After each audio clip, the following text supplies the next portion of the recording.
아무튼 그래서 선생님도 그 전기 치료 있죠? 그죠? 네. 전기 치료 알죠? 네, 전기 치료가 이제 그 전기적 자극을 통해서 그냥 통증 역치 수준을 높인다라고 보면 되거든요. 그러니까 통증에 대한 민감도를 떨어뜨리는 거예요. 전기적 치료의 목적은. 여기 정확한 이 타이퍼가 지금 얘기하고 있는 피부 가장 표면에 있는 거예요. 자율신경 정말 이런데 위치를 하고 화학적 민감성이 있는 머리 상세용기 이런 거 굳이 알 필요는 없어요. 그래서 아무튼 이 타입4 형태학적으로 타입4에 해당하는 자율신경 종말에 문제가 생기면 걔네는 우리가 어떤 이런 우리가 하는 매뉴얼로는 치료를 할 수는 없어요. 예, 이거는 무조건 병원 가야 돼요. 그래서 이 타입3가 건에 있는 거예요. 힘줄 부위에서 예를 들면 햄스트링 같은 데가 타이트한 거. 햄스트링이 타이트하면은 예를 들면 건에서 보내는 근육에 보내는 그 이완성 신호가 그죠? 뭐 효율적이지 못하다 이렇게 볼 수 있잖아요. 근육 자체가 어쨌든 고무줄 같은 탄력이 있는 조직이기 때문에 근육이 단축됐다는 건 말이 안 되는 거예요. 원래는 그죠? 그러니까 단축성 수축 이건 말이 되지만 근육이 단축돼서 늘어나지 못한다는 말이 안 되는 거죠. 원래는 우리 몸에 있는 신호, 그러니까 어떤 이런 신경 감각기들이 정확한 신호를 보내지 못하는 상태라고 보시는 게 나아요. 그죠? 늘어나지 못하는 근육은. 그래서 뭐 햄스트링이 너무 타이트해요. 내가 갑자기 뭐 놀라서 뭐 햄스트링이 다쳤다고 칠게요. 그러면 이 건에 대한 치료를 해야죠. GTO. 건은 여기 보시면 고역치라고 써져 있는 게 저역치라고 써 있는 게 있죠. 이런 건 저역치고 이건 고역치잖아요. 고역치인 곳들은 굉장히 빠르게 강하게 순간적으로 스트레칭을 해줘요. 그래서 우리가 그 고유 수용성 감각기를 이용한 스트레칭, PNF 스트레칭이 건에 있는 GTO랑 머슬에 있는 그 머슬 스핀들 근방추를 이용해서 스트레칭을 하는 거잖아요, 그죠? PNF 스트레칭이 이런 거예요. 제가 만약에 이 근육들을 이렇게 구부리는 근육들을 늘리려고 해요. 그러니까 이런 너무 단축 신호가 강한 상태를 조금 풀어주려고 해요. 그러면 제가 힘을 빼고 있고 선생님이 그냥 제 몸만 고정시킨 상태에서 수동적으로 이렇게 늘리고 정적으로 버텨요. 이거 정적 스트레칭이에요. 그러면 반대로 똑같이 늘리는 상태에서 저는 구부리는 힘을 주고 선생님은 계속 뛰고 있어요. 버티는. 그건 등척작용이잖아요. 이러면 강하죠. 강한 자극이죠. 솔직하게. 그러면 이런 강한 자극을 받는 거예요. GTO, 건은. 그래서 강한 자극이 생겨야지만 GTO에서 근육으로 이완 신호를 보내는 거고, 그래서 수초, 6에서 한 7, 6에서 8초, 뭐 8에서 10초 정도 강한 등척성 작용을 한 이후에 나는 힘을 빼고 이 시행자는 조금 더 가동 범위를 늘려서 움직여주면 쭉 돌아온다거든요. 이런 게 PNF 스트레칭이에요. 이 형태학적으로 타입3 그 건에 있는 골지건 기관은 강한 자극에 의해서 반응을 하기 때문에 우리가 알고 있는 대부분의 그 근육 단축은 아니지만 단축이라고 표현할게요. 근육 단축은 강하게 이런 PNF 기법 같은 것들을 사용해서 스트레칭을 하는 거예요. 그러면 정적 스트레칭을 언제 하냐? 예를 들면 그러니까 대부분의 우리 몸 표층, 그러니까 심층부 말고 바깥쪽에 있는 표제 근육들, 바깥쪽 근육들은 그러니까 건이 있잖아요, 다 그죠? 뭐 안에 심부근 있고 건이 있지만, 그러니까 건이 있는 모든 근육들은 타입 3 형태의 스트레칭을 해야 되는 거고 풀어갈 때, 이 타입 1이 루피니 수체예요. 몰라도 돼요.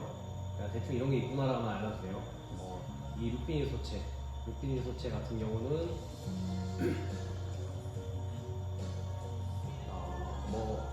어쨌든 얘네 둘 타입 1과 타입 2 루피니와 파치니는 둘 다 관절 섬유낭 쪽에 있어요. 이상한 그림 뭐합니까? 이게 무릎 관절이잖아요, 그죠? 그럼 다 이 안에 있는 거예요. 지금 여기 리가먼트 이거 인대잖아요. 인대도 있고요. 아니면 관절 낭이라고 해서 여기 이제 낭이 있겠죠, 아무튼 주변에. 그 주변에 다 존재하고, 이 골직원 텐던만 힘줄에 있겠죠, 그죠? 그죠? 힘줄에 있어요. 그래서 보시면 얘는 저역치죠. 그죠? 얘도 저역치예요. 그래서 저역치인 것들은 그냥 쉽게 말하면 아주 약한 자극을 주는 거예요. 스트레칭 할 때. 그래서 예를 들면은 우리가 항상 이렇게 앉아 있을 때 크게 지치지 않은 허리, 그러니까 이런 아주 심부에 있는 근육들, 혹은 걔네를 다루는 어떤 이제 인대나 인대 조직들이나 이제 여기 요추 쪽에 있는 그러니까 아무튼 이 트락식 럼버 쪽 퍼시아라고 그걸 요추 쪽 근막이라고 해야 되나? 요추 근막? 광배근이 어쨌든 골반에 붙잖아요. 그죠? 그래서 광배근이 쭉쭉쭉 내려와서 이 골반 능선 쪽으로 다 붙죠. 그러면 우리가 그림 해박책 보면 빨간색에다가 이 흰색 부분이 있잖아요. 여기 흰색. 이런 어떤 흰색 부분 혹은 인대 부분, 내가 평상시에 허리를 항상 긴장하고 있어서 이 긴장도를 낮춰야 되는 스트레칭을 해야 될 때, 치료를 해야 될 때는 역지값이 낮은 수준의 어떤 스트레칭이나 치료를 해야 돼요. 그래서 병원에서는 물리치료실 가면요, 그 슬링이라고 큰 베드 그리고 천장에 줄이 막 내려와요. 슬링 기구라고. 우리 TRX 서스펜션 저 노란색 줄 내려오는 것처럼 조금 다르긴 한데 그 줄이 막 이렇게 한 세 부위로 나눠져서, 그럼 그 줄을 적정 높이로 맞춰놓고 그 위에 내 머리도 올리고 몸도 떠 있고 다리도 떠 있는 상태로 막 만들고, 그러니까 그 줄의 어떤 높이를 통해서 바른 자세를 만든 상태에서 그냥 버티고 있는 거예요. 그래서 우리 어떤 슬링 운동이라고 하면은 보통 대부분은 물리치료실에서 이루어지는데, 병원에서 이 슬링 운동의 목적은 그러니까 어떤 자세 위치를 통한 루피니 파치니 소체처럼 이 위치 감각, 관절의 위치 감각을 통해서 내가 이제 올바른 자세를 이제 재학습해야 되는 제세.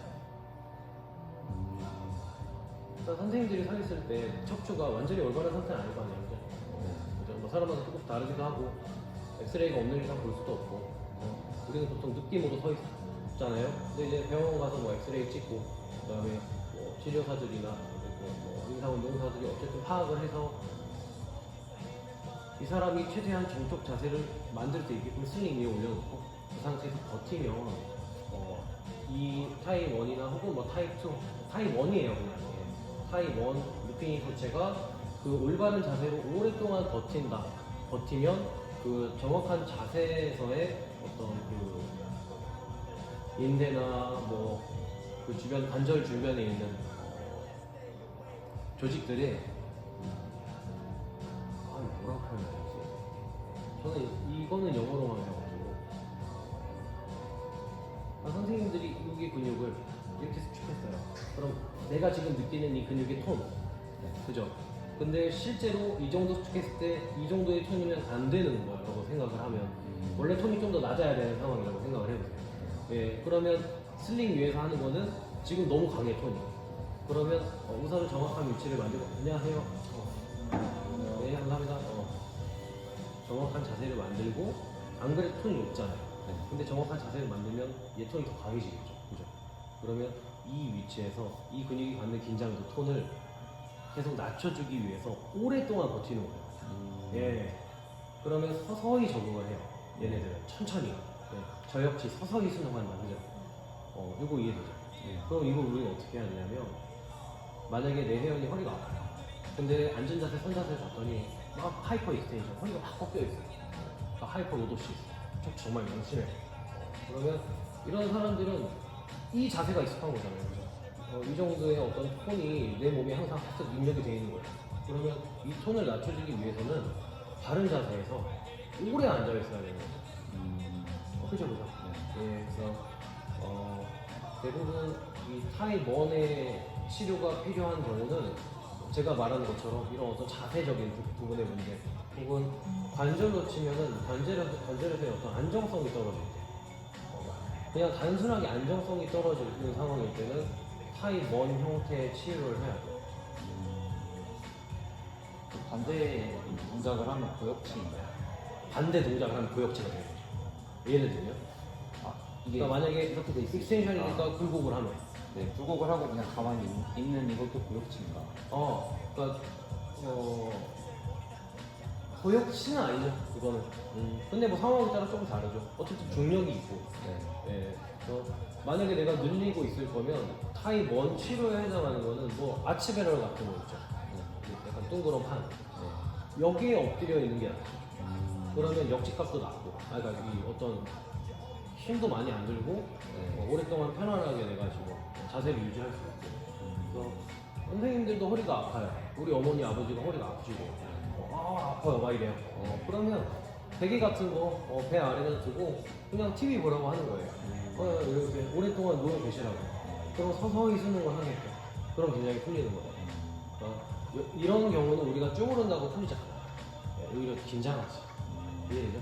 그래서 우리가 쭈무르거나 마사지를 시행하거나 아니면 뭔가 PNF 스트레칭처럼 우리 시행자가 뭔가 힘을 주면서 하는 스트레칭은 우리가 생각했을 때 가장 힘이 센 근육들 풀 때. 그래서 번의 어떤 그 심장성 반사 작용을 통해서 내가 근육이 갖고 있는 그 톤을 그냥 빠르게 풀어내야 되는 상황일 때는 전 타입 3 GTO를 건드는 거고. 이해되죠? 대충 이해되죠? 그래서 이 타입 2는 뭐 파치니 소체인데 그냥 선생님이 봤을 수도 있겠다. 그 TRX 서스펜션 운동할 때 제가 어깨 쪽 불안한 사람들이 있으면, 어깨 아픈 사람들은 얘를 막 건드려요. 그 수업 때 하시는. 어제도 했나? 아무튼 떨림을 주죠, 제가. 네. 미세한 떨림을 주죠. 그래서 이런 진동을 느끼는 파치니 소체. 파치니 소체를 제가 활성화시키기 위해서 이걸 흔드는 거예요. 그래서 이 어쨌든 뭐 얘나 지금 아까 전에 봤던 것처럼 이 파치니나 루틴이나 전체적으로 그냥 이 관절의 어떤 위치, 압력에 의한 위치나 이런 것들을 통제해야 되는 엄청 중요한 신경이에요.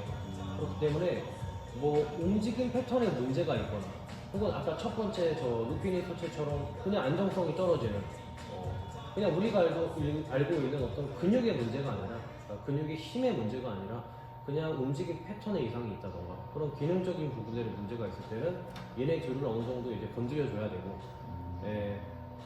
그래서 이 루피니 소체에 대한 어떤 활성화를 위해서 이런 진동을 줘요. 진동을 주면은 뭐 그 진동 안에서 이루어지는 어떤 훈련들이 얘를 자극하기도 하고, 진동에 굉장히 민감하거든요. 진동에 민감하기도 하고, 그 진동을 통해서 내가 순간적으로 어깨에서도 이제 회전근개 같은 근육들이 순간순간 이제 진동에 의해서 계속 동시 활성화 되겠죠, 그죠? 뭐 이런 역할도 있고, 동시 활성화가 일어나는 이유가 루피니 소체 때문인 거예요. 진동이 생길 때. 이렇게 생각을 하시면 돼요. 내 관절 부위에 어떤 미세한 압력 차이에 의해서 혹은 위치에 의해서 진동이 생기실 거 아니에요, 그죠? 혹은 제가 인위적으로 만드는 진동들이 루피니 소체를 자극하기 때문에 얘네가 뇌로 신호를 보내서 뇌에서 아웃풋을 여러 근육으로 운동신경을 통해 보내는 거예요. 진동이 느껴지면 관절이 불안해지니까 이 긴장을 통제하기 위해서 코액티베이션, 동시 활성화를 이뤄내는 거예요. 그러니까 이전에 제가 해줬잖아요, 이런 내용들은. 코액티베이션을 했었잖아요, 그죠? 근데 이게 상이죠. 깊게 들어가면 신경학적으로는 얘네들이 그런 걸 하는 거예요. 선생님은 대충 이해되죠, 그죠? 선생님 이해돼요? 무슨 말인지 이해되죠, 그죠? 그래서 그냥 우리가 알고 있던 어떤 신경, 감각들이, 그죠? 단순한 거예요, 그죠? 우리는 감각이 있기 때문에 이런 걸 느끼죠. 위치도 느끼고, 뭐 시각도 있고, 전정기도 있고 한 건데, 어쨌든 각각의 이런 역할이 원래 나눠져 있는 거고, 이 각각의 역할 중에서 이 사람이 어느 쪽에 조금 더 문제가 있는 건지를 원래는 파악을 해야 되고, 물리치료사들이나 도수치료사들은 원래는 이 타입 1, 타입 2, 타입 3, 타입 4 단계에 맞춰서 치료적 행위를 조금씩 다르게 하죠. 그러니까 이제 저도 그렇고 스포츠 의학도 그렇고, 근데 조금 달라요. 플랭크 같은 거는 어떻게 보면은 우리가 그러니까 구부리고 하면 안 돼요. 플랭크를 내가 단순하게 코어 근육은 호흡은 4가지긴 하지만 그냥 지금은 코어를 전체라고 칠게요. 뭐 횡격막 밑에 무릎 전체. 그러면 지금 제가 얘기하는 코어 근육들을 단순하게 어떤 활성화하면서 뭐 근육량을 증가시키거나 뭐 근지력을 향상시키거나 할 거면 그냥 구부려도 되죠. 큰 파워를 내야 되잖아요. 그쪽에서 복부도 많이 쓰고. 근데 이런 자율신경 종말이나 어떤 이런 소체들의 역할을 생각하면은 정확한 자세에서 인풋을 주는 게 좋아요. 네, 플랭크는 특히. 그러니까 이제 어떤 사람들은 플랭크 할 때 이렇게 하면 뭐 힘들면 이렇게 할 수 있죠, 그죠? 근데 원래는 플랭크를 할 때 개인적으로 할 거면 완전히 펴야 돼요. 이해되죠, 그죠? 왜냐면 정확한 자세에서 쉬는 거가 계속 입력이 돼야지만 그 상황에서 힘을 쓰는 효율이 생기거든요. 우리가 백날 이런 상태에서 어깨 운동을 하다가 어느 순간 가슴을 펴고 어깨 운동을 하면은 이거는 내 입장에서는 새로운 뉴런, 새로운 운동 방식인 거예요. 이해되죠? 그러니까 우리가 플랭크를 하는 이유는 뭐 스쿼트를 잘하기 위해서, 예를 들면 그죠? 플랭크를 하기도 하잖아요. 그러니까 단순하게 코어의 안정성을 위해서 하기 때문에 스쿼트 할 때 우리 허리 안 굽죠. 그러니까 편 상태에서 해야 돼요. 플랭크. 그래서 얘네한테 정확한 입력을 주고 그때 얘네가 뭐 진동이나 혹은 내 관절에서 느껴지는 위치감 것들을 통해서 뇌와 근육 간의 어떤 이런 효율성인 새로운 신경 회로를 만들어내는 거죠. 이해되죠? 오케이. 근데 얘네가 훈련하면 잘 민감해지는 거죠, 신경. 더 정확한 정보를 제공하고.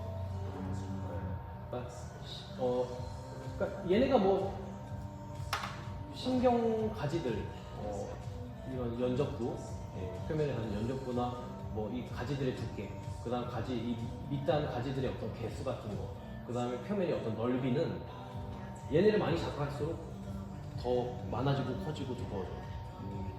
신경은 신경도 자라나요.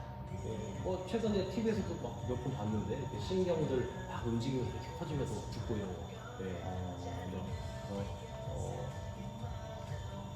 만약 근육 운동을 많이 한 사람들은 당연히 조그만 사람이 이거는 많이 한 사람들은 이렇게 되겠죠. 얘네들이 붙어있는 개수도 많아지고 더 많아지고 세분화돼요. 왜냐면 이 중간에서 여기서 시작한 하나로 내려가긴 하지만 얘네들이 얽히고 설키잖아요. 계속 더 많이 퍼지는 거죠, 효율적으로. 근데 시간이 엄청 많이 걸리는 일인 거죠, 그게. 신경 가소성, 이제 신경 가소성이잖아요. 이게 제가 말하는 게 신경학적인 어떤 성장, 신경 가소성은 항상 말하지만 유아기 때가 가장 활성 정도가 커요. 그래서 7세 미만이고 7세 이하일 때 가장 효과적으로 이런 것들이 이루어지기 때문에 제 아들은 지금 맨날 나가 있어요.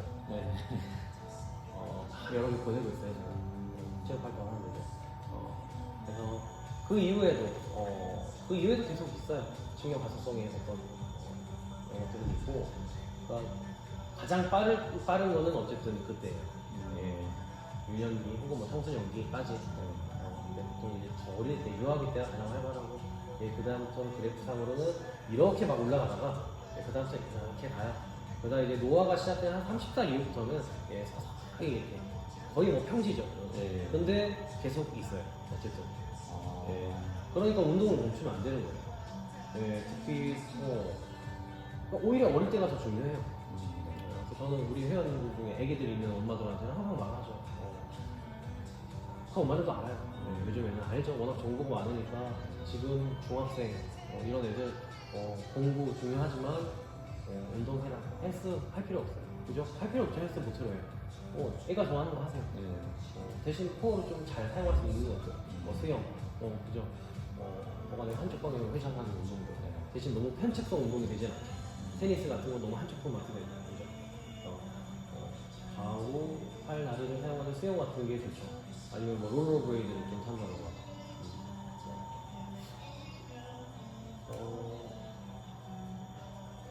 이제 이런 안정성, 이런 뭐 감각 이런 게 어르신 분들이, 연세 많으신 분들이 되게 이제 많이 원하시고 뭐 어떻게 해야 되냐 뭐 하시는데, 이제 노화가 30살 지나면 많이 안 크잖아요.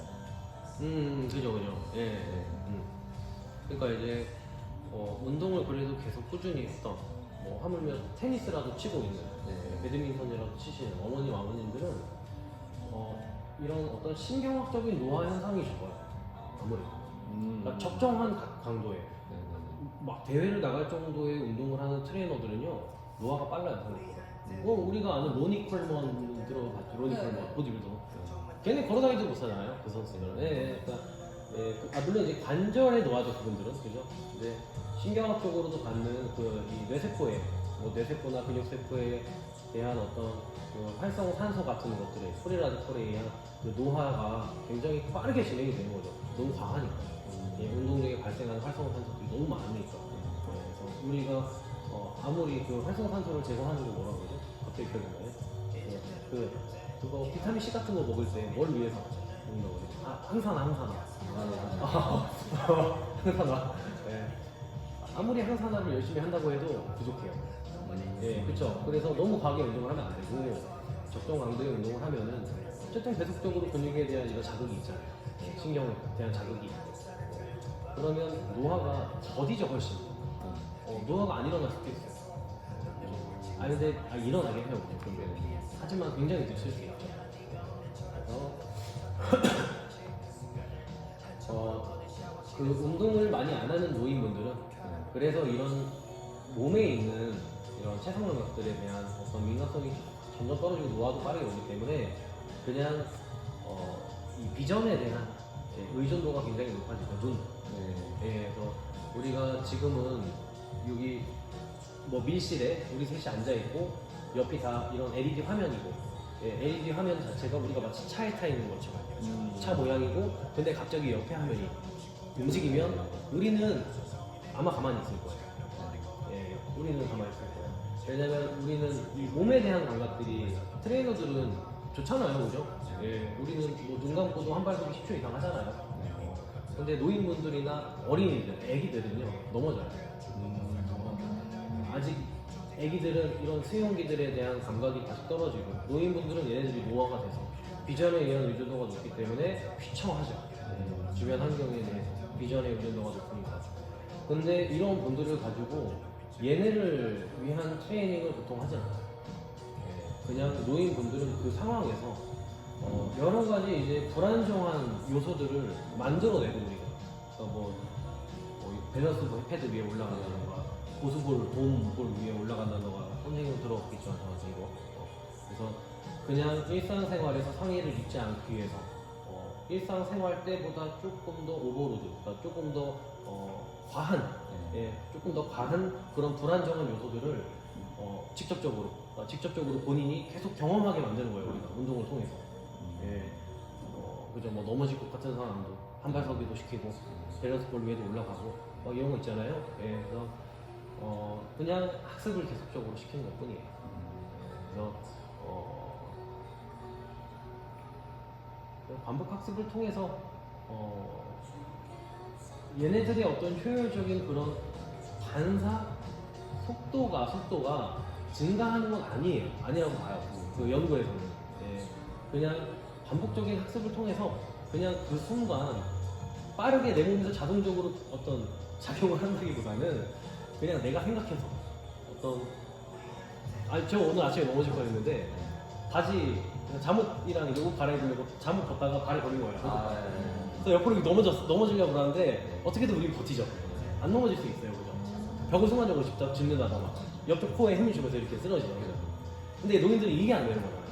그러니까 그런 것들을 반복 학습을 해서 그냥 그 매 순간에 어떻게 이제 내가 해야 되는지를 알려주는 거죠. 노인 트레이닝이 가장 중요한 게 상해 예방이니까. 그 다음에 이제 독립적인 삶을 유지하기 위해서. 그러니까 어릴 때부터 무조건 운동을 해야 돼요. 늙어서 하면 아무 소용이 없거든요. 물론 소용은 있겠죠. 신경 가소성 계속 있으니까. 신경 가소성이라는 게 신경학적인 발달이 생긴다라는 거라고 생각하시면 돼요. 조금 번외 얘기인데 질문이 있었네요.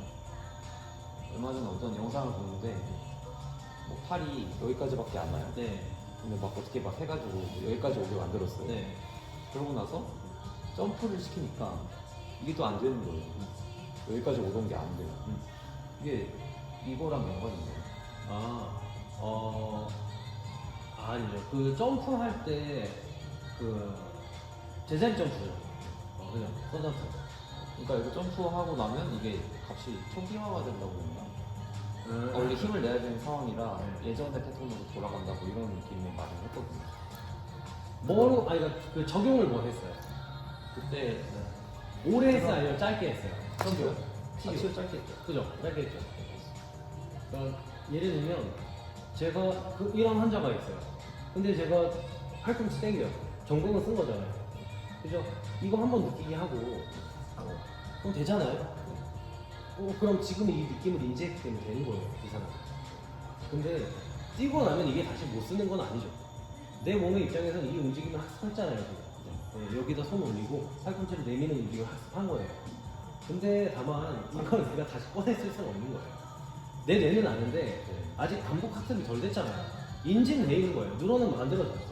근데 아직 수용이 안 된 거죠. 그러니까 점프를 했기 때문에 이게 리셋이 됐다기보다는 점프를 하는 과정에서 들어가는 근육들의 힘이 있죠.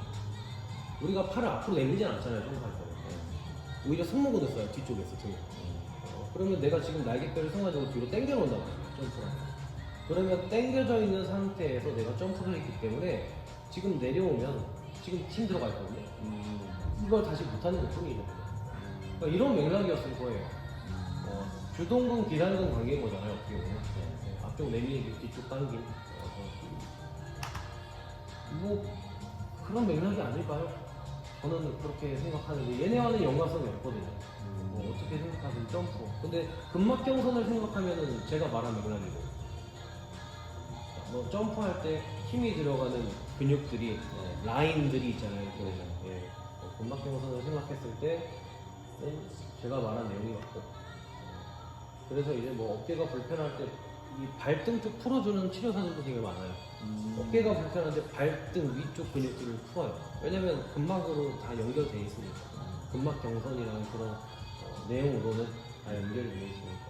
근데 뭐 그분은 저도 봐야지 알 것 같아요. 그 영상 있어요? 유튜브에 있어요.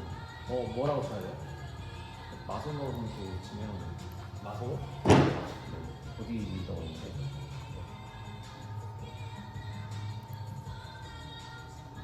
쌤, 저 커피. 네.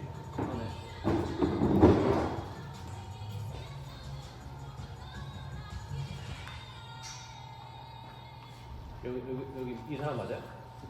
네 맞습니다. 예.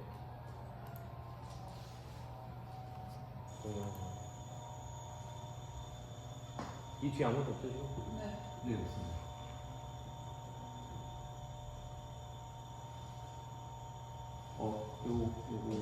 이거? 네.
이거는 금막 푸는 거예요. 지금 컷이요.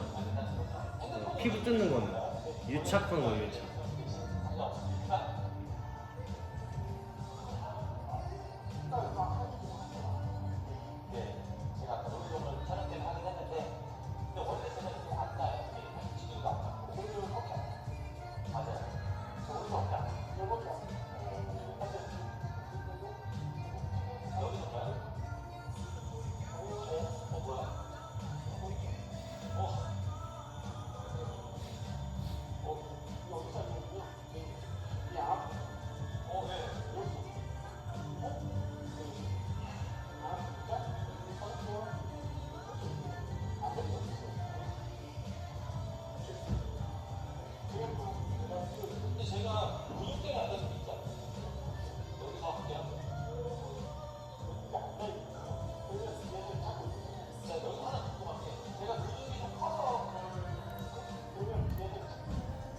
지금 이 자세랑 지금 이 자세가 다르긴 해요. 자세가 달라요. 아니, 자세가 다르긴 한데 지금은 등을 많이 빼잖아요 뒤로. 얼굴을 뒤로 쭉 빼잖아요. 쭉 빼잖아요. 쭉쭉. 근데 여기서는 안 빼잖아요 지금. 지금 가만히 있죠 그죠?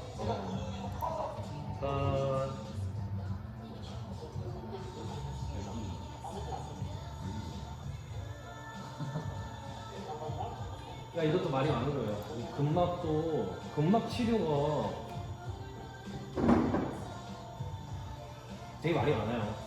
그래서 저도 했었는데 근막을 옛날에 뭐 자격증도 있고 한데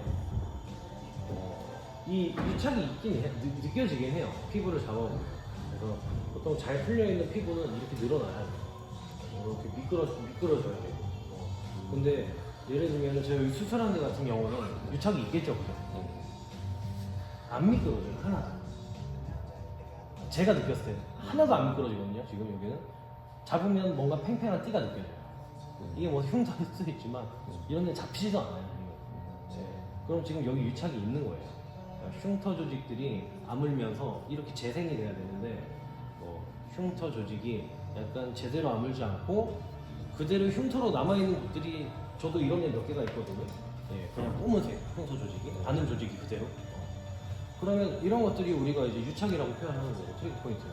걔네가 이제 이 안에도 있죠. 네, 그죠. 그럼 얘네들은 쉽게 말하면 우리가 이 피부가 막 이렇게 움직이는 결이 이 콜라겐 엘라스틱 이 피부들이 단백질 조직들이 움직여야 되는 방향이 결대로 이렇게 잘 붙은 게 잘 회복이 돼서 이 세로 방향으로 쭉쭉 늘어난다면 지금 가는 조직이 생겨요. 이렇게 딱지가 졌어요. 근데 이 상태로 굳어버려요. 그러면 안 늘어나겠죠. 이게 잘 안 늘어날 거 아니에요. 이게 트리거 포인트거든요.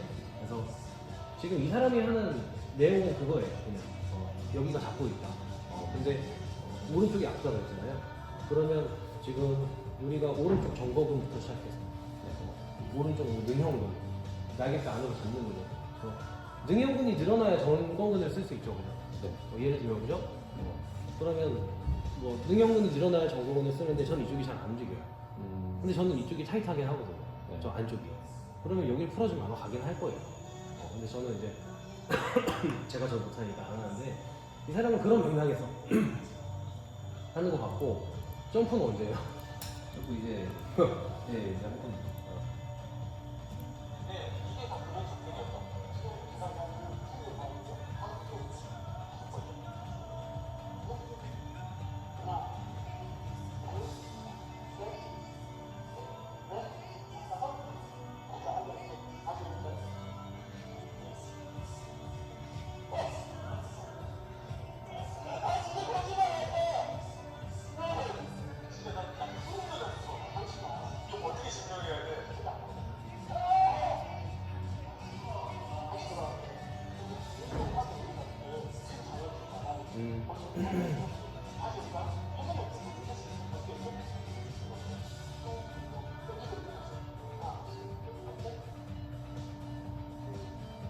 그러니까 뭐 근육이나 건이나 뭐 이런 근막들 유착들이 근육을 잡고 있었던 걸 저 사람이 푼 거잖아요. 그럼 피부를 잡아당기거든 근막 유착을 본 거고, 아까 막 핸드폰 같은 게 문질르더라고. 뭐 근육이나 건에 자극을 줘서 약간 근육 긴장 푼 거겠죠, 그죠? 그렇게 해놓고 할 땐 되는데 뛰면 긴장하잖아요, 근육이. 그래서 그러니까 근육이 긴장을 하는 게 우리가 이 점프하고 내려 착지하는 순간에 코어 주변, 허리 주변 근육들이 긴장을 하죠. 약간 광배 쪽도 뒤리근 전체가 긴장해서 다시 긴장 끝까지 돌아보면 모르겠죠. 네, 다시 긴장한 거예요. 큰 자극에 의해서. 큰 자극에 GTO랑 근육은 민감하니까. 그럼 다시 풀어야죠, 그러면. 그런 내용이에요. 그러니까 이런 사람은 지금 이 사람이 시행한 거는 빠르게 내가 자극을 주면서 풀어낸 거고, 그러니까 타입으로 치면은 타입 3였었다고 칠게요. GTO에 대한 치료를 한 거예요. 예를 들면. 근데 지금 몇 번째니 값이 들어왔죠. 그럼 이 사람이 지금 해야 되는 치료는 1, 2에 해당하는 치료를 해야 되는 거예요. 우선은 바른 자세에 적당한 그 톤을 갖게끔 우선 만들어 놔야 지금 이 사람이 그 척추가 앉았다 뛸 때마다 지금 왼쪽에 이렇게 나오는 거거든요. 이런 패턴이니까 왼쪽으로 계속 생기는 거예요. 횡격막 오른쪽이니까 무조건 대부분의 사람들은 다 이렇게 돼요. 체형이 똥차는. 그러니까 대체로 왼쪽이 보통 자극을 많이 점프하는 거예요. 이렇게. 그러면 이런 자세를 이 상태로 오랫동안 버티고 호흡을 해야죠. 그게 슈로스 메소드예요. 척추측만증 치료. 세 가지 정도 학회가 있는데 보통은 슈로스 메소드가 가장 권위가 높아요. 실내에서 그렇고 저는 슈로스 메소드 자격증이 있는 거고 거기서 하는 치료들이 이렇게 옆에 사다리 같은 것도 잡고 내가 약간 측말이 있는 쪽 밀리고 아니 좀 찌그러뜨리고 이 상태에서 호흡을 진짜 오래 해요. 한 10분 동안 50분 버티면서 그러면 얘네는 저역치죠, 그죠? 네. 등척 작용이 없잖아요. 저역치로 바른 자세를 오랫동안 그냥 호흡만 하면서 버티면 어느 정도 이 뼈에 대한 그 위치에 대한 감각들이 그러니까 올바른 자세로 버티기 때문에 그 상태에서 근육 부하를 이제 다시 재로딩 시키는 거죠. 이해되죠? 네. 이게 이제 척추측만증 운동이에요. 병원에서 제한하는 슈로스 메소드 같은 것들은 그러니까 저런 사람들은 지금 그걸 해야 되는 거예요. 우리도 원래는 이런 걸 해야 돼요. 네. 그러니까 요가나 필라테스를 무조건적으로 무시하는 체이너들. 근데 조금 그러니까 필라테스 기구 필라테스는 정적 자세를 오랫동안 버티진 않아요. 그러니까 부하가 꽤 커요. 그러니까 요즘 많이 변질된 거예요. 많이 변질됐고 본래의 필라테스는 원래 의학적으로 썼던 거예요. 지금처럼 막 이렇게 대중화가 되어 있지 않았죠 옛날에. 그래서 한 20년 전만 해도 지금은 그렇지만 그래서 요가 같은 거 되게 좋죠. 요가가 제가 생각했을 때는 필라테스를 하는 것보다는 차라리 요가랑 헬스를 하는 게 훨씬 나아요. 뭔가 저부하, 부하가 없는 맨몸으로 조금 더 올바른 자세를 명상하면서 오랫동안 지속하는 게 요가잖아요. 그래서 걔네로 타입 원처럼 좀 원을 건드려주고 뭐 진동 같은 것은 우리가 해주고 우리는 타입 3 건드려주면 되잖아요. 건 근육에 대한 긴장들을 그냥 운동을 통해서 여기 되죠. 근데 이거 보면 막 이렇게 꺾잖아요. 완전 심하게. 그렇게까지 하면 안 돼. 그냥 다치진 않아야 되니까. 그러니까 우리가 알고 있는 정상 가동 몸이 범죄에서만 만드는 순간. 근데 뭐 그렇다 그래서 요가 강사들이 그렇게 유연해도 어쨌든 다치진 않아요. 네. 그냥 필요 이상의 관절 가동을 갖는 것 뿐이지 그게 꼭 좋지 않다 이렇게 보면 안 될 것 같아요. 그러니까 제 개인적인 견해예요, 이거는. 그러니까 의학적으로는 필요 이상의 가동범위 좋지 않다라고 하는데 발레리나는 것처럼 되게 어떻게 보면 그게 또 헐거운 건데 근데 또 어떻게 생각하면 그 헐거운 상황에서도 그 사람들은 계속 자극을 주기 때문에 적응을 하겠죠. 그죠? 그러니까 그 약간 늘어나 있는 상태에서 강화가 될 것 같아요. 제 생각이에요. 그러니까 안 다치겠죠. 그죠?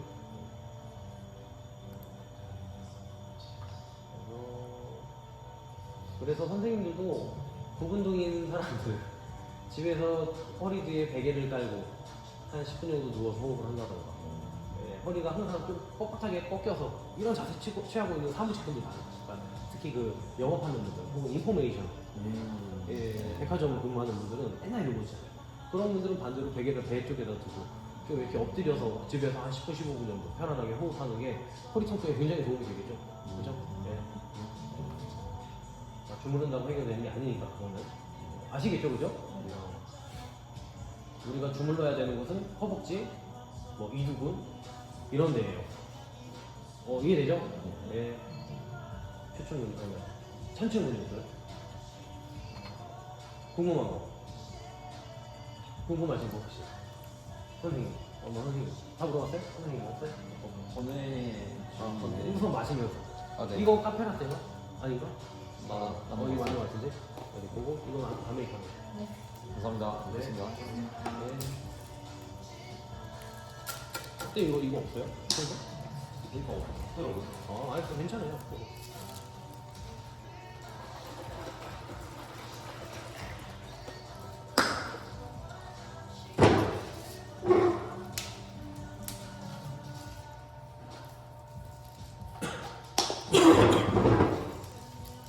뭐예요, 번에서? 가슴 안쪽 한쪽 가슴 안쪽만 아프다고 하시는 분이 계시거든요. 한쪽 가슴 반해요?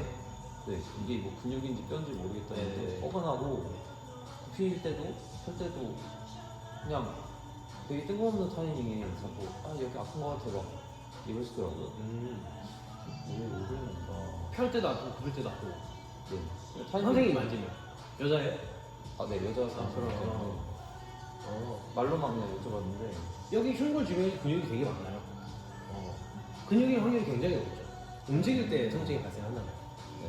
내가 가만히 있는데 아프면 다른 문제일 수도 있지만 움직일 때 아프면 대부분 근육. 제가 잘 모르니까 네. 이게 솔루션을 드리진 못하고 그냥 좀 움직이시면 좋을 것 같다고 했거든요. 근데 그 이상으로 못 말하겠는 거예요. 그러니까 이것도 오늘 공부한 거로 해보면 돼요. 그러니까 만약에 그 느낌이 이 관절 쪽이면 여기도 관절이잖아요. 어쨌든 흉골과 갈비뼈들이 맞닿는 관절이 있으니까 그럼 그 관절 주변에도 제가 지금까지 공부했던 수용어들이 여러 가지가 있겠죠. 그러면 이게 그 관절 쪽 안에 있는 것, 인대나 이런 그 주변 조직이 문제인지 아니면 어쨌든 이 흉근처럼 근육의 문제인지 건 쪽의 문제인지를 파악을 해야죠. 검사하면 돼요. 눌러보세요. 근육의 긴장도가 크면 여기만 문제가 있는 게 아니잖아요. 전체적인 신전이 안 되겠죠. 신전. 그래서 그냥 누워서 팔 벌렸을 때 아파요. 그러면 겉근육일 확률이 높죠. 네. 뼈 자체의 움직임은 없으니까 바닥에 닿아야 될 때. 근데 이 관절 쪽에서의 움직임을 만드는 뭔가 이 갈비뼈를 뒤로 확 넘기는 느낌? 아니면 제끼거나 이런 관절에서 움직임이 발생하잖아요. 갈비뼈를 들고 갖고 하면 그러니까 이런 동작을 할 때 만약에 통증이 있으면은 관절 안쪽 통증이 확률이 높으니까 이 상태에서는 관절 움직임이 거의 없잖아요, 그죠? 이해되죠? 그래서 두 가지를 해보고 관절 안쪽 통증이면 우선은 바른 자세에서 가슴 좀 펴고 호흡을 하고요. 집에서 이렇게 좀 오랫동안 대신 누워서 편안하게. 뭐 왼쪽이에요? 네. 왼쪽. 왼쪽에 있어요. 보통 왼쪽이 찌그러지는 쪽이니까 이렇게 관절은. 근육도 뭐 그거 찌그러질 수 있죠, 그죠? 네. 여기도 여기 남들 안 좋은 부분들은 있지만 대부분 왼쪽이 좀 이렇게 찌그러지는 힘을 주거든요. 그래서 보통 왼쪽은 내회전 결함이 있는 경우는 없어요. 내회전 잘 되잖아요. 네. 오른쪽 안 돼요, 저는. 내회전이 안 되는 거죠, 저는. 그래서 대부분 내회전 결함이 오른쪽에 있고 왼쪽은 내회전에 힘을 많이 주는 쪽이기 때문에 오히려 이런 부분에 문제가 생길 확률이 높고 두 가지를 확인해보고 첫 번째면은 호흡, 자세 만약에 세 번째 GTO 근육이면 풀어줘야죠, 선생님이. 어떻게? 강하게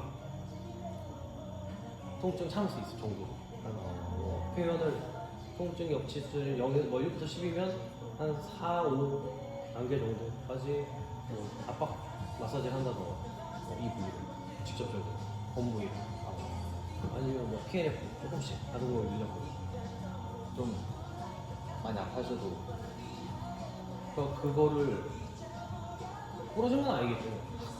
만약에 골절이면 골절이면 하면 안 되는데 골절은 아니라고 가정을 하면 그러면 되죠. 뭐 우리가 생각하는 것보다 인대나 힘줄은 되게 안에 있는 거예요. 웬만한 힘으로는요 우리가 손끝으로 힘줄을 뭔가 파열시킨다는 게 굉장히 힘들어요. 못해요. 이해돼요? 우리가 파열시킬 수 있는 거는 이 진피 표피층 안에 있는 모세혈관 정도예요. 근육도 파열 못 시켜요. 주무르기로. 저는 못 봤어요, 한 번도. 그쵸? 네. 저도 들어보죠. 내가 손끝으로 얘를 눌러서 파열시킬 수는 없죠. 네. 피부가 뜯어지는 건 있어도. 이해되죠? 세게 해도 돼요. 오히려 세게 해야 돼요. 여기 대흉근 같은 것도요. 어지간하게 자꾸 이렇게 해서는 안 풀려요. 이거 제가 지금 당장 풀려면 빨라야 되잖아요. GTO 반응, 그죠? 금방초나 GTO 반응은 세고 빨라야 돼서 이렇게 잡는 거예요. 이렇게 돼야 돼요. 이렇게 돼야 풀리는 거예요. 마사지 공도 그냥 애매하게 눌러서 절대 안 돼요. 전 집에서 진짜 세게 돼요. 뼈가 닳아요. 근데 그러고 나면 진짜 금방 풀려요. 특히 흉무 같은데 한번 해보세요. 진짜로 팍 세게 잡거나 꽉 누르고 손이 날죠. 다른 거 궁금한 거 없죠? 여기서? 네. 선생님이 만약에 금요일날 계속 나올 수 있고 네. 어차피 선생님이 계속 있으니까 이날은 그냥 같이 할 거예요 스터디. 그러면 선생님은 교육은 교육대로 그리고 우리는 스터디해야 주제는 따로. 아 예, 가시. 알겠습니다. 네. 네. 자 우선은 다음 주제를 정해요. 네. 궁금한 거, 내가 공부하고 싶은 거, 뭐 없어요? 그러니까 근데 공부를 해야 돼. 내가 관심 있게 뭔가를 찾아보고 공부를 해야 궁금한 게 생기는데 맞아요. 지금 안 하고 있다는 거지. 아니 하물며 유튜브라도 봐야 방금처럼 네. 궁금한 게 생기는 거잖아요. 저 점프하고 뭐냐고. 네, 좀 요즘에 막히는 게 아니 강도 설정하시는 그러니까 개인 운동 할 건데 강도 설정하시는 거 어려워 하시더라고요. 네. 무게. 뭐 무게나 내가 뭐 몇 시간 해야 되는지 뭐 얼마나 해야 되는지 이런 걸 자꾸 물어보셔가지고 어려웠던 게 연세가 좀 있으신데 네. 출근을 1시간 반을 운동하려고 걸어서 출근을 하셨대요. 그러고 이제 운동하러 오셨는데 약간 지쳐 계신 거예요. 아, 유연서가 좋긴 한데 1시간 반은 좀 과하잖아요. 그래서 그거 어떻게 좀 가이드를 해드리는 게 좋을까? 아, 꼭 걸어오셔야 되는데? 아니요. 아, 아니요. 이제 의욕이 막 붙으셔가지고 운동을 막 많이 하고 싶으신 거예요. 근데 연세가 좀 있으세요. 2년인가? 아 내년이 60이시니까. 그냥 아직 좋네. 노인이 아니잖아요. 형 없죠? 네. 그건 노인이 아니야. 우리나라는 65세 이상이 노인이니까. 네. 형이 있어야 63세 이상이 노인이고. 젊은 거예요, 그거는. 한 57, 8인 거잖아요, 그죠? 네. 뭐, 저는 형이라고도 부를 수 있나. 아, 뭐, 한 17, 18살 차이 되니까. 형이죠, 뭐. 제가, 그잖아요? 제가 만약에 10살인데, 네. 30살이면 형이잖아요. 아저씨는 아니잖아요, 10살이 30살은. 그죠? 노인이라고 생각했거든요. 근데 1시간 반을 또 그러니까 우리가 1일 적정 보행이야?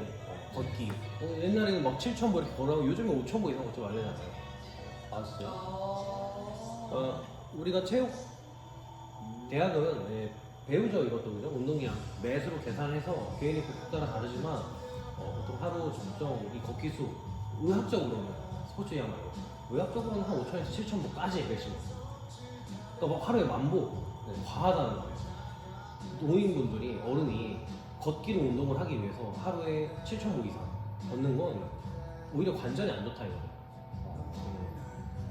에너지 소비 면에서는 어쨌든 돼지면 저처럼 배가 나오고 하면은 전 많이 걸어야 돼요. 다만 이제 그렇게 걷지 말라는 이유가 관절 소모 때문에. 관절 소모.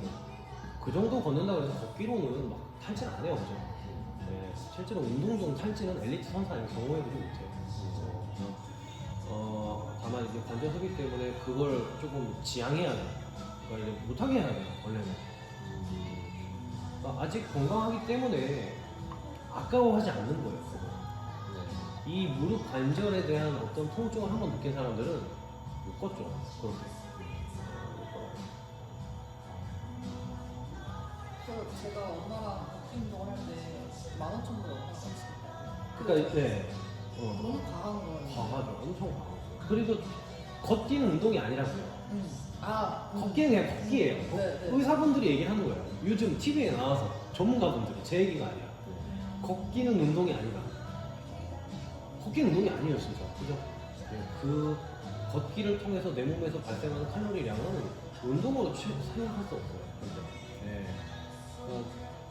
적어도 조깅, 뛰는 정도가 돼야 그나마 운동이라고 간주를 하지. 걸어서 막 내가 심장이 뛰는데 대항하기 힘들 정도가 되진 않잖아요. 그러니까 운동이 되려면 그 정도의 심박수 수준은 돼야 되니까. 우리가 그 생리학적으로 존2 강도 정도 돼야 돼요. 근데 존2가 한 110 이상이거든요. 심박수로 치면 20, 30대면. 그러니까 이제 걸으면은 100 이하일 거예요. 그죠? 그거는 심혈관에 대한 어떤 카디오 운동이 안 돼요. 전혀. 근데 보통 어르신들이 운동하는 이유가 근육 강화, 그 다음에 노화 방지, 심혈관 질환 예방이죠, 뭐 대사질환 아무 효과가 없는 거죠. 걷기로는 의학적으로 제 생각 말고. 네, 저는 그거 있는 내용만 자신 있게 말씀드리고 제 개인적인 견해일 때 꼭 제 생각이라고 말씀드려요. 알죠? 네. 그러니까 걷기 하는 것보다는 집에서 스쿼트 100개 하는 게 훨씬 낫죠.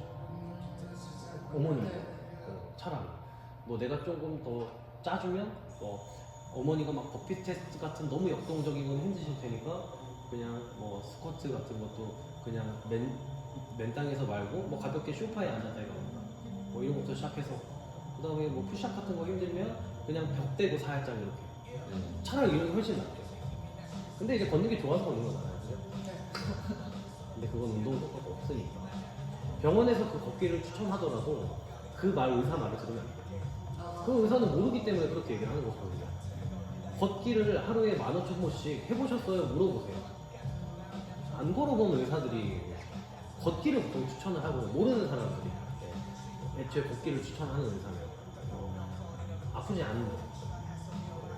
그래서 내가 막 관절염이 있고 뭐 일상 수준 자체가 너무 힘들고 혹은 뭐 재활치료 과정에서는 이제 걷기 시작하세요, 걷기 운동 하세요, 이건 되죠 그냥. 네. 근데 내가 아무 문제가 없고 나 살 빼야 돼요. 근데 걸으세요. 웨이트는 하지 마세요. 너무 세요 부하가. 뭐 애기한테 키 안 커요. 이건 말이 안 돼요. 네, 그죠? 심장에도 자꾸 부하가 가야 되고 그냥 다 할 테니까. 이거 알죠, 그죠? 취업하니까.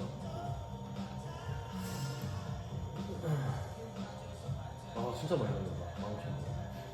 그러니까 15,000원이면은 아무튼 그 회원은 그래서 운동 강도 설정하는 방법을 디테일하게 제시를 해주세요. 저는 제가 보내주는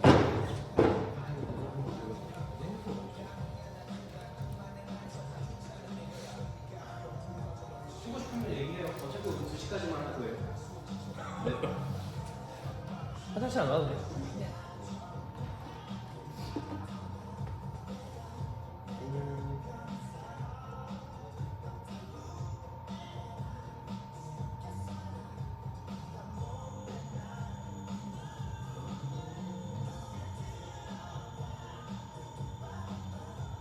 저는 회원님들 개인마다 운동 플랜 짜줘요. 개인 운동. 엑셀 파일 만들어서 다 달라요, 회원님들마다. 어떤 분들은 그냥 전신 가슴 등 하체 3분할, 거기에 소근육근 잘 안 보이지만 가슴 등은 하체예요. 근데 1일, 2, 3일 차가 있고 또 4, 5일, 6일 차가 있어요. 우선은 간단하게 6일 차로만 짜주고 똑같이 가슴이지만 하루는 지금 보시면 프리, 그죠? 프리웨이트죠, 그죠?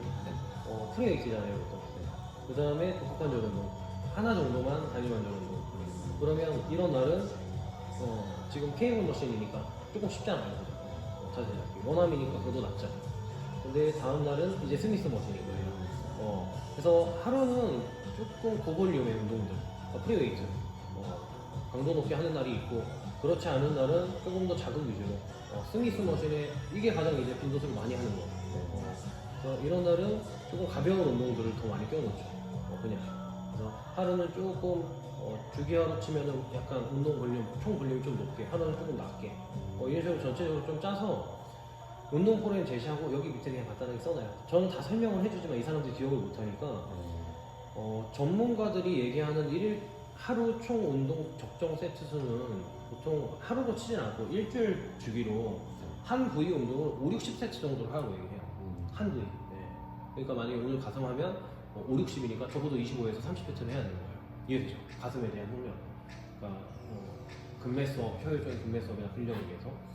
근데 이제 회원님들은 그렇게까지는 못하고 그래도 하루 운동량이 가슴 3도 합쳐서 그냥 총 20에서 30세트 정도를 하세요. 만드는 거고. 그 다음에 운동 강도는 우리가 보통 높으면 휴식 시간 길어야죠. 그죠?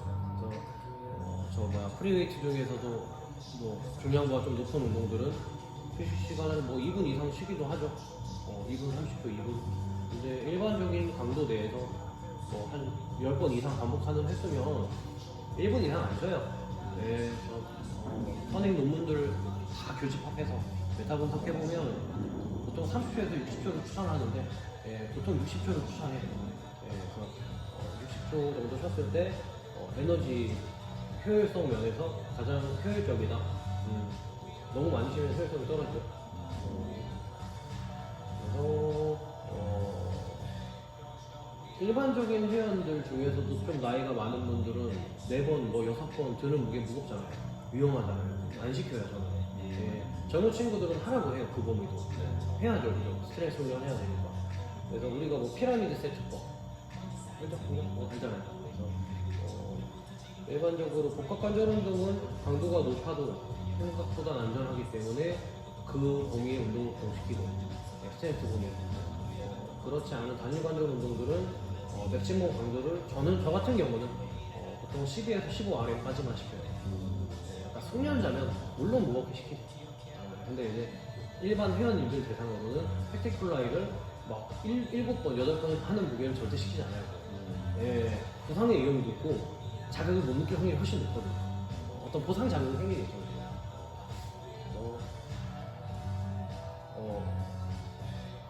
우선은 이런 식으로 전체적인 운동 계획을 그냥 짜줘버리고 이렇게 이름을 썼을 때 이 보통 바벨을 들고 하는 스쿼트, 쪼그려 앉기, 라인, 누워서, 레그 프레스, 다리를 밀어라. 그러니까 이 단어들과 내가 어떤 운동 기구들을 이렇게 접목할 수 있어요. 그 사람이 뇌 속에서 딱딱딱 이게 그러면 이렇게 짜주면 우선은 뭐 해야 될지 고민 안 해도 되는 거예요.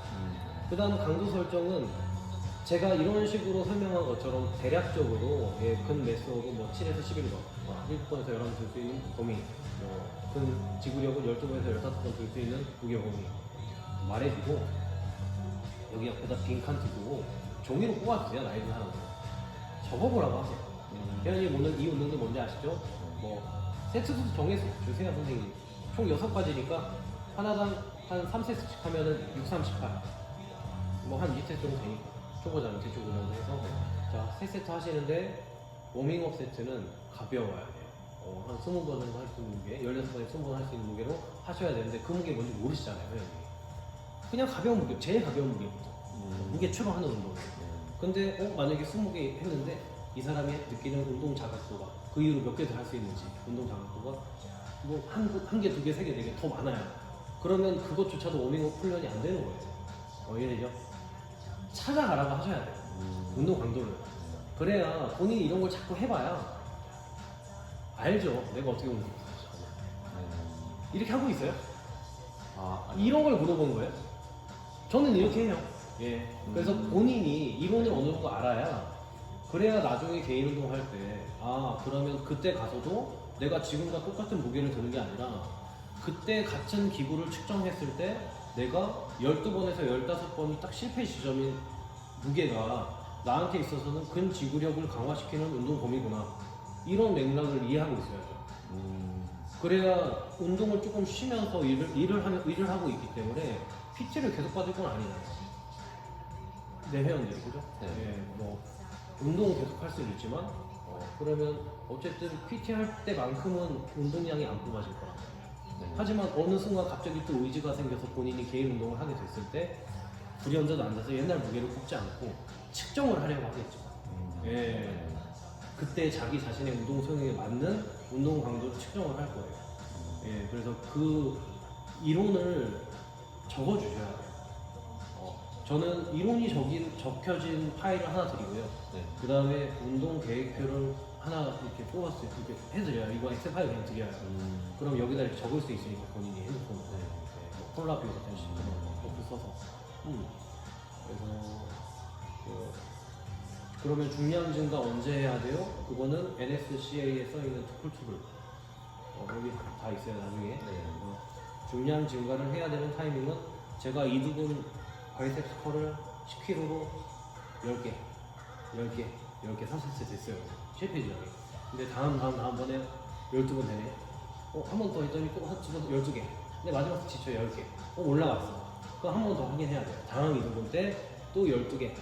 이렇게 12개 정도가 되면 올라갔잖아요. 이제 2kg 정도 증량이 됐으면 2일에 걸쳐서 확인되겠죠.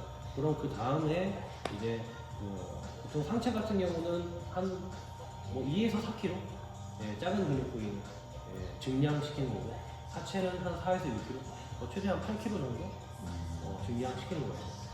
그래서 이런 이론도 회원이 알아야 점진적 과부하 하죠.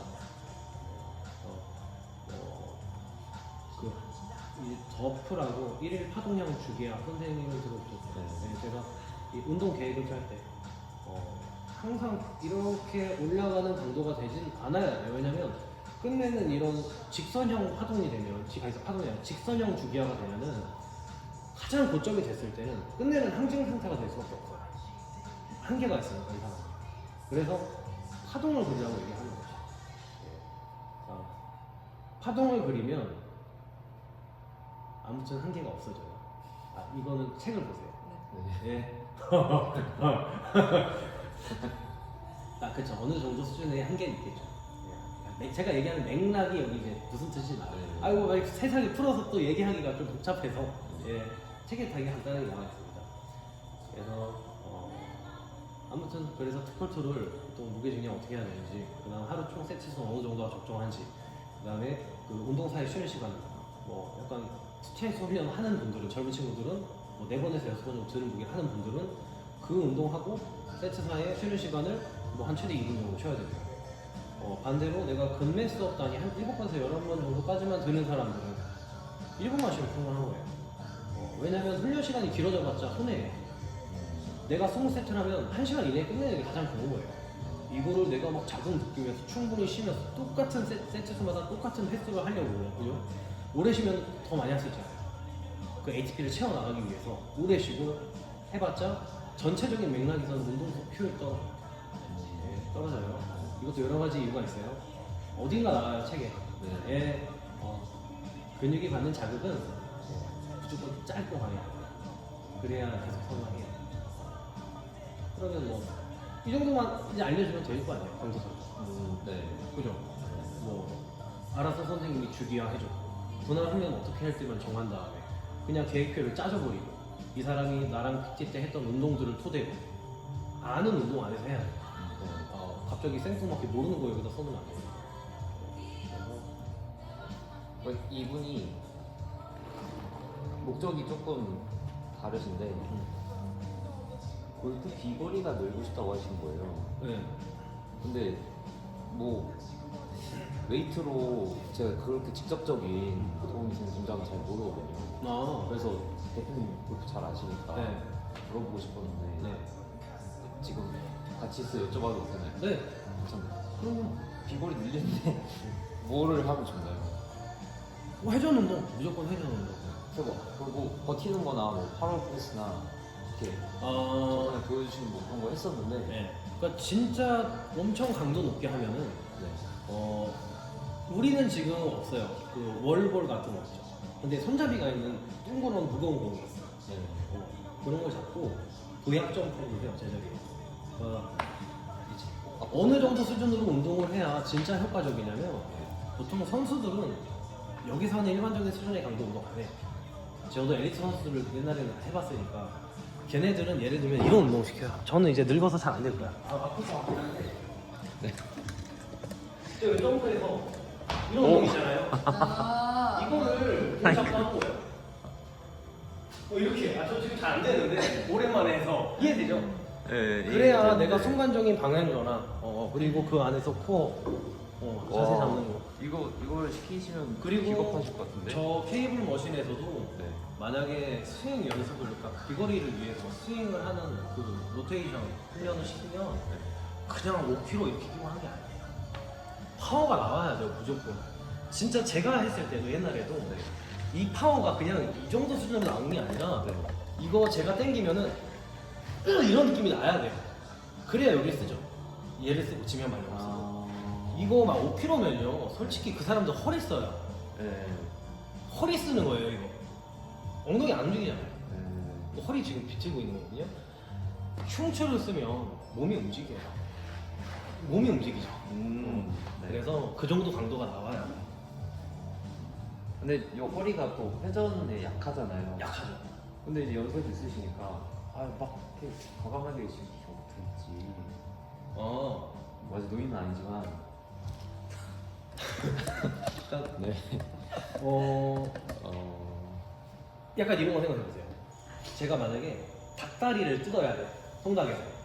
자 구부리고 회전을 하는 거랑 회전하고 구부리는 거랑 뭐가 더 잘 뜯어져요? 자 비틀고 나서 뚝 아니면 구부리고 비틀고 뭐가 더 잘 뜯어질 것 같아요? 비슷할 것 같은데? 그래요? 아 구부리고 하는 게 더 잘 될 것 같아. 구부리고 비트는 거? 비틀고 뚝. 아, 이거 잘 모르네. 안 뜯어봤구나. 통닭을 저는 제 시대 때는 옛날 통닭이 많았어가지고 이 통째로 구워놓은 거. 비틀고 뜯는 게 훨씬 잘 뜯어지죠. 네. 그렇죠? 아무튼 그래요. 네. 네. 왜냐면 자 이렇게 붙어있는 인대들이 회전하면 이렇게 되겠죠. 막 비틀리잖아요. 다 비틀리잖아요. 그럼 이 상태에서 내가 뜯는 거랑 그냥 구부려 놨어요. 이 상태에서 돌리는 거. 아무튼 달라요 조금. 예, 달라요. 그래서 우리가 보통 경추 운동 할 때도 이 회전을 해놓고 굴곡하는 거랑 굴곡해놓고 회전하는 거랑 뭐가 더 어려워요? 이거 알아보세요. 이거 공부하세요. 이걸 공부하세요. 자, 다음 스터디 주제 적어놓으셔야 돼요. 흉추, 요추, 그러니까 경추, 흉추, 요추, 뭐 천추까지, 뭐 사프론까지 해서 그 로테이션, 회전, 그다음 익스텐션, 플렉션, 굴곡과 신전, 세 가지 움직임, 그죠? 굴곡, 신전, 회전이 그냥 면으로 치면은 어떤 시상면상에서의 척추의 움직임, 그다음에 이 수평면에서의 움직임, 회전은 수평면, 그다음에 이마면에서의 관상면에서의 움직임, 그럼 뭐 가쪽 밴딩, 그다음에 플렉션, 익스텐션, 그다음에 회전. 그럼 제가 지금 말한 것 중에 이 밴딩이 빠졌죠, 그죠? 옆으로 관상면, 이마면에서의 움직임. 자, 그래서 이렇게 뭐 서서 앉아서 내가 척추를 전체적으로 움직일 때, 자, 각 척추 분절에서 이거 내가 선생님한테 이거 팔 궁금하게 할게요. 어느 분절에서 가장 움직임이 많은지 이거 그냥 그림 하나 딱 찾아보시면 되는 거예요. 이미 있어요 분명.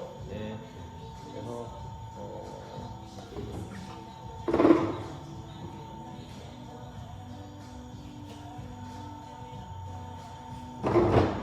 이게 저도 어떤 교재인지는 지금 잘 기억이 안 나는데 그림이 이런 식으로 나와요. 척추 모양이 다 분절이 나와 있고 이게 목변은 뭐 보라색, 흉추는 빨간색, 여기 노란색 이렇게 써져 있는데 약간 그래프처럼 예를 들어 회전, 여기 로테이션 써 있으면 경추 1, 2번 여기 고리중세 관절에서 회전이 가장 크거든요. 이렇게 아래쪽은 뭐 이 정도 예를 들어서 그 다음에 쭉 내려가 요추 5번, 4번 쪽에서 또 회전이 커요. 가장 아래쪽 이 정도 뭐 이런 식으로 회전을 할 때 각 분절에서의 어떤 참여도, 회전 정도가 큰 부위가 옆으로 그래프가 크게 표시되어 있고 뭐 이런 그림들이 있을 거예요 아마. 이게 플렉션도 예를 들어서 있고요. 뭐 익스텐션 플렉션도 있고 그다음 가축 밴딩도 이런 식으로 그림을 제가 드릴게요.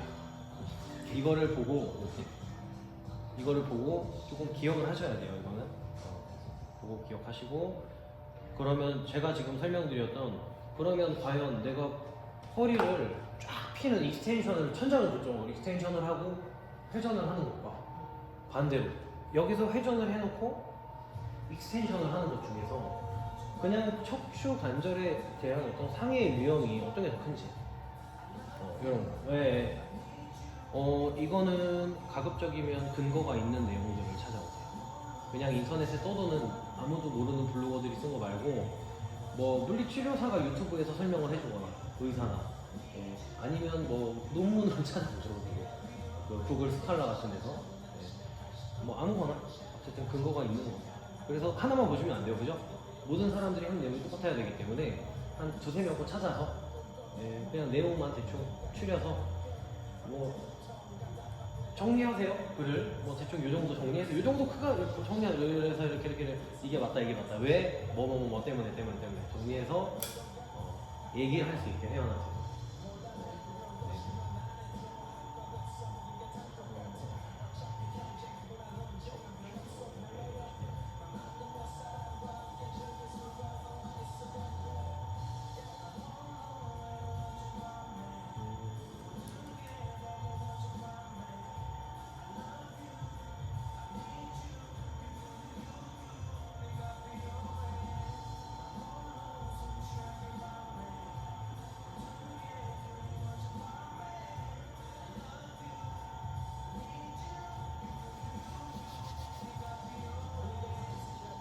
톡을 지금 제가 보냈어요. 그냥 그림 있거든요. 이거 보시고 그냥 이거 외우세요. 이거 외우셔야 돼요. 네.